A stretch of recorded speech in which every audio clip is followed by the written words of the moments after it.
தந்தி தொலைக்காட்சி நேயர்களுக்கு வணக்கம். நல்லதை சொல்வோம், நல்லதை செய்வோம், நல்லதே நடக்கும். இன்று 3/1/2026 சனிக்கிழமை. திருவாதிரை நட்சத்திரம் இரவு 6:23 வரை, பிறகு புனர்பூசம். இன்றைக்கு ஒரு அற்புதமான நாள். இன்றைக்கு ஆருத்ரா தரிசனம். நடராஜ பெருமானை தரிசிக்க வேண்டிய நாள். இறைவனை தரிசித்தால் இனிய பலன்கள் நமக்கு கிடைக்கும். பொதுவாக இறையருள் பெறுவதற்கு நவகிரகங்களுடைய அன்பை நாடணும்னா நவகிரகங்களை துதிப்பிரியர்கள் அப்படிம்பாங்க. அதை துதிச்சுக்கிட்டே இருக்கணும், போற்றி போற்றின்னு சொல்லிக்கிட்டே இருக்கணும். அதே மாதிரி விஷ்ணு அலங்கார பிரியன். நல்ல அலங்காரம் செஞ்சு பார்க்கணும். பட்டு பீதாம்பரதாரி. அவருக்கு அலங்காரம் செய்து ரோஜாப்பூ மாலையால் எல்லாம் மாலைகள் போட்டு நல்ல ஆழவையான மாலை போடணும். வாகை மாலை சுட்டி அப்படி வழிபட்டோம் அப்படின்னா பட்டு பீதாம்பரம் எல்லாம் அனுபவிச்சோம்னா அவருடைய அருளுக்கு பாத்திரமாக முடியுமா, அவர் மகிழ்ச்சி அடைவாராம். சிவபெருமான் அபிஷேக பிரியர். நிறைய அபிஷேகம் செஞ்சுக்கினே இருக்கணும். தண்ணி அவர் மேலே வடிஞ்சுக்கினே இருக்கணும். அப்படி அபிஷேகம் 10 குடம் 20 குடம் 100 குடம் 101 குடம்னு தண்ணி ஊற்ற அபிஷேகம் பண்ண அவருக்கு நம்முடைய நினைவு வருமா. சிவன் அபிஷேக பிரியன், விஷ்ணு அலங்கார பிரியன், நவகிரகம் துதிப்பிரியன் அப்படிம்பாங்க. இதுக்கு இடையில் இப்படி துதிக்கிற பாடல் இருக்கே, பாடல்களில் பல வகை இருக்கு. ஒன்று துதிப்பாடல், துதிக்காக படிக்கக்கூடியது. அவர்களை துதித்து போற்றி போற்றின்னு படிக்கிறது. இன்னொன்று கவசம், தன்னை காத்துக்கொள்வது. கந்தாயட்சி கவசம் இருக்கு. அமரரை தீர அமரம் புரிந்த குமரனடி நெஞ்சே குறி அப்படின்னு. அதே மாதிரி நான் அஷ்டலட்சுமிக்கு ஒரு கவசம் எழுதியிருக்கேன். செம்பொர் குவை நல்கும் ஸ்ரீதேவி இலக்குமியை கும்பிடுவது ஒன்றே குறின்னு நான் அதில் குறிப்பிட்டிருப்பேன். நம்முடைய குறிக்கோள் இதுன்னு. அதை சஷ்டியை நோக்க சரவண பவனார் மாதிரி பார்க்கடதுகிலும் பரவன் துணையை நூற்கடல் கொண்டு நொடிதில் அழைக்கன்னு நான் ஒரு பெரிய கவசம் கிட்டத்தட்ட ஒரு 20 ஆண்டுகளுக்கு முன்னால் எழுதினேன். பிறகு சனி கவசமும் அந்த நேரத்தில் எழுதினேன். சனிக்காகவும் நான் அந்த காலத்தில் ஒரு பாடல் எழுதினேன். இந்த கவசம்ங்கிறது தன்னை காத்துக்கொள்ள படிக்கிறது. பதிகம் அப்படிங்கிறது எல்லாம் கேட்டு படிக்கிறது. கலையாத கல்வியும் குறையாத வயதும் ஒரு கபடு வாராத நட்பும் கன்றாத இளமையும் குன்றாத வளமையும் கழுவினி இல்லாத உடலும் நமக்கு என்னென்னவெல்லாம் வேணுமோ எல்லாம் சொல்றது பதிகம். நம்முடைய வாழ்க்கை தேவைகளை பூர்த்தி பண்றது. அந்த அடிப்படையில் இன்றைக்கு சனிக்கிழமை. சனி பகவான் முன்னாடி கவசம் பாடணும். சனி மந்தன் பேரு. மந்தன் செய்யற அளவுக்கு மகேஸ்வரன் கூட செய்ய மாட்டாராம். கிள்ளி கொடுக்காமல் அள்ளி கொடுக்கக்கூடிய ஆற்றல் யாருக்கு உண்டுன்னா நவகிரகத்துல சனி பகவானுக்கு தானே உண்டு. அப்படிப்பட்ட சனிக்குள்ள கவசத்துல ஒரு பாரா உங்களுக்கு சொல்றேன். கருப்பினில் ஆடை ஏற்றாய், காகத்தில் ஏறி நின்றாய், இரும்பினை உலோகமாக்கி எழுதனில் பிரியம் வைத்தாய், அரும்பினில் நீலவண்ணம் அணிவித்தால் மகிழ்ச்சி கொள்வாய், பெரும்பொருள் வழங்கும் ஈசா பேரருள் தருக நீயே, சனி எனும் கிழமை கொண்டாய், சங்கடம் விலக வைப்பாய், அணிதிகள் அனுஷம் பூசம் ஆன்றதோர் உத்திரட்டாதி, இனியதோர் உன் விண்மீன் ஆகும், எழில் நீலா மனைவியாவாள், பணியாக உமக்கு ஆண்டு 19 என்று சொன்னார்னு அதில் வரும். 19 ஆண்டுகள் சனீசன் நடந்தா இருக்கும். சனீசன் நடந்துச்சு அப்படின்னா 19 ஆண்டுகளும் சிலருக்கு ரொம்ப அற்புதமான ஆண்டாக இருக்கும். சனி நல்லவன்னு நினைக்கணும். நீங்க நம்பிக்கையோட கும்பிடணுமா. அந்த சனிக்கு சனிக்கிழமை வர்ற போது இது மாதிரி கவசங்களை பாடி கும்பிடுற போது கருப்பு வண்ண ஆடை அதுக்கு அணிவிக்கணும், அல்லது நீல வண்ண ஆடை அணிவிக்கலாம். எழுதனில் பிரியம் கொண்டா காகத்துக்கு வீட்டில் சோறு வைக்கலாம். அதனுடைய சன்னதியில் எழு தீபம் ஏற்றணும். எழில் தீபம் ஏற்றினால் நல்லது நடக்கும் அப்படின்னு நான் அடிக்கடி சொல்றது வழக்கம். அப்படிப்பட்ட சனி பகவானுக்குரிய கிழமை, நடராஜ பெருமானுக்கு வந்த கிழமை. இன்று ஆருத்ரா தரிசனம். எனவே சிவாலயம் சென்று ஆருத்ரா தரிசனம் கண்டு அங்கு சிவனுக்குரிய அந்த திருவாசகமும் படித்து மகிழ்ந்து அதற்கு பின்னால் சனி பகவான் சன்னதிக்கு சென்று அர்ச்சனைகள் செய்து அவருக்குரிய ஆராதனைகளை கண்டு ரசித்து கவசங்களையும் பாடி வழிபட்டு வந்தால் இந்த நாள் உங்களுக்கு இனிய நாளாக அமையும் என்ற கருத்தை தெரிவித்து இனி இந்திய ராசி பலன்களை இப்பொழுது உங்களுக்கு வழங்கப் போகின்றேன்.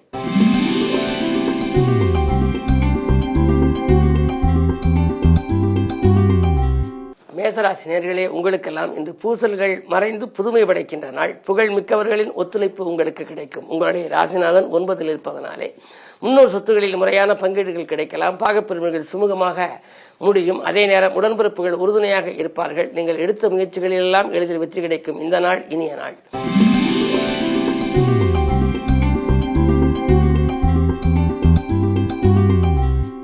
ரிஷபராசி நேயர்களே, உங்களுக்கு தேக்க நிலை மாறி ஆக்க நிலை கூடும் நாள். தெய்வீக பற்று மேலோங்கும். 2லே குரு இருப்பதனாலே திரண்ட செல்வம் உண்டு. நேற்று நடைபெறாத ஒரு சில காரியம் இன்று நடைபெறும். நல்ல வாய்ப்புகள் எல்லாம் இல்லம் தேடி வருகின்ற அற்புதமான திருநாள் இந்த நாள்.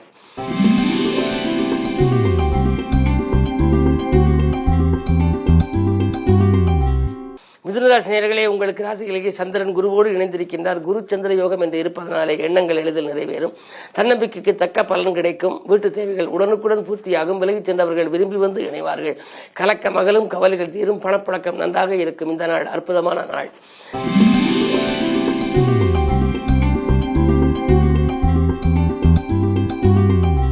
கடகராசி நேயர்களே, உங்களுக்கெல்லாம் முன்கோபத்தை குறித்துக் கொண்டு முன்னேற்றம் காண வேண்டிய நாள். முக்கிய புள்ளிகளை எதிர்த்துக் கொள்ள வேண்டாம். மூத்தவர்களின் ஆலோசனைகளை ஏற்றுக்கொள்ளுங்கள். இடமாற்றம், வீடு மாற்றங்கள் உங்களுக்கு வரலாம்.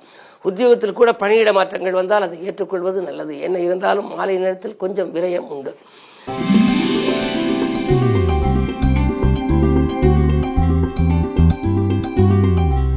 சிம்மராசி நேயர்களே, உங்களுக்கெல்லாம் அரசியல் ஈடுபாடு கொண்டவர்களால் ஆதாயம் கிடைக்கின்ற நாள். அன்றாட வாழ்க்கை நன்றாக அமைய என்ன செய்யலாம் என்று யோசிப்பீர்கள்.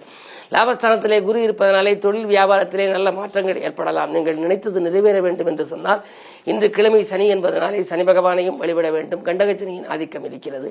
அதே நேரம் ஆருத்ரா தரிசனம் என்பதனாலே சிவாலயம் சென்று சிவன் வழிபாடு, நடராஜ பெருமான் வழிபாட்டை மேற்கொண்டால் நல்லது நடக்கும்.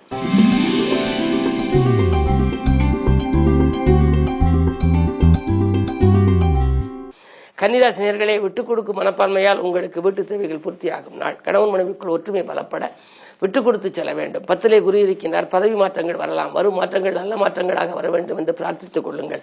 4ஆம் இடத்திலே செவ்வாய் இருப்பதனாலே இடம் வாங்குவது, பூமி வாங்குவது, கட்டிடங்களை பழுது பார்ப்பது, ஏதேனும் பூமி சம்பந்தப்பட்ட வகையில் செய்த முயற்சிகளில் உங்களுக்கு வெற்றி கிடைக்கும். தாய் வழி ஆதரவு உண்டு. எதிர்பாராத தனலாபமும் மாலை நேரம் உங்களுக்கு கிடைக்கலாம்.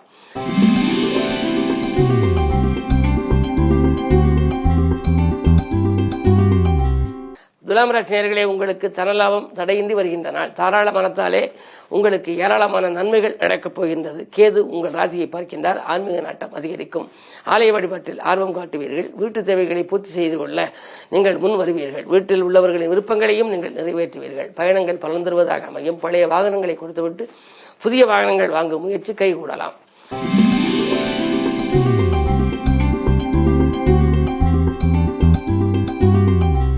விருச்சிக ராசி நேயர்களே, இன்றைக்கு உங்களுக்கு சந்திராஷ்டமம். கோரிக்கைகள் நிறைவேற கோவிலுக்கு செல்ல வேண்டிய நாள். கொடுக்கல் வாங்கலிலும் கூடுதல் கவனம் செலுத்துங்கள். இன்று நடராஜ பெருமான் வழிபாடும் நம்பிக்கையோடு செய்ய வேண்டும். சனி பகவானையும் நீங்கள் வழிபட வேண்டும். நம்பிக்கைகள் அனைத்தும் நடைபெற வேண்டும் என்று சொன்னால் வழிபாடு உங்களுக்கு கை கொடுக்கும். குரு அஷ்டமத்தில் இருந்தாலும் அதன் பார்வை 2-12 இருப்பதால் பொருளாதாரத்தில் பற்றாக்குறை ஏற்படாது. கடைசி நேரத்தில் காரியங்கள் கைகூடிவிடும். பயணங்கள் பலன் தருவதாக இருக்கும். வரும் அழைப்புகளை ஏற்றுக்கொண்டு நீங்கள் வெளியூர் அல்லது வெளி மாநிலங்கள் செல்லக்கூடிய ஒரு யோகம் கூட உண்டு. இந்த நாளை இனிய நாளாக அமைத்துக் கொள்ள உங்களுக்கு சனி பகவான் வழிபாடும் சஞ்சலம் தீர்க்கும். ஆருத்ரா தரிசன வழிபாடும் ஆனந்தம் வழங்கும்.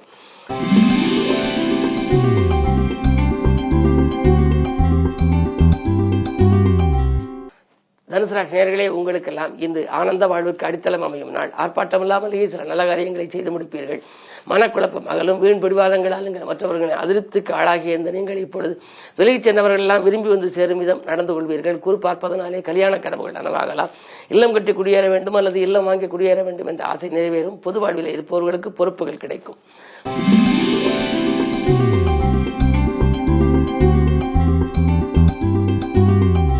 மகராசி நேயர்களே, அஷ்டமத்தில் கேது செஞ்சிருக்கின்றார். எனவே யோசித்து செயல்பட வேண்டும். எப்படியும் முடிந்துவிடும் என்று நினைத்த காரியம் முடியாமல் போகலாம்.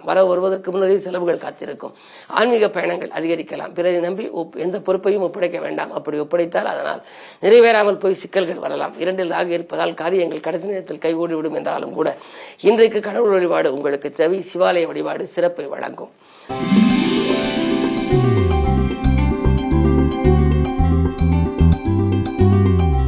கும்பராசி நேயர்களே, உங்களுக்கெல்லாம் செல்வாக்கு மிக்கவர்களை சந்தித்து மகிழ்கின்ற நாள். செயல்பாடுகளில் உங்களுக்கு வெற்றி கிடைக்கும்.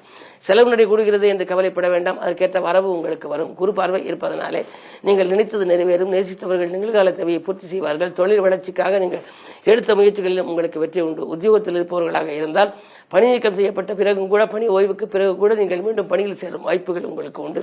சிறப்பு சலுகைகள் உங்களுக்கு கிடைக்கலாம். ஜென்மராக உங்களுக்கு நன்மைகளை வழங்கும். இந்த ஆருத்ரா தரிசன வழிபாடு ஆனந்தமான வாழ்க்கையை அமைத்துக் கொடுக்கும்.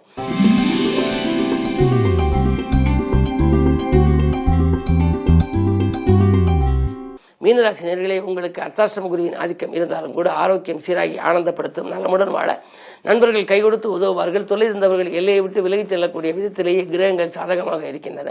10ஆம் இடத்திலே 4 கிரகங்கள் இருக்கின்றன. குறிப்பாக சூரியன் இருப்பதனாலே அரசு வழியில் வேலைக்காக முயற்சித்தால் அது கிடைக்கலாம். அல்லது உத்தியோகத்தில் மாற்றங்களை எதிர்பார்த்தவர்களுக்கு அது கிடைக்கும். தொழில் மாற்றத்தை பற்றியோ தொழில் புதிய பங்குதாரர் சேர்வது பற்றியோ சிந்தித்தால் அதுவும் கைகூடலாம்.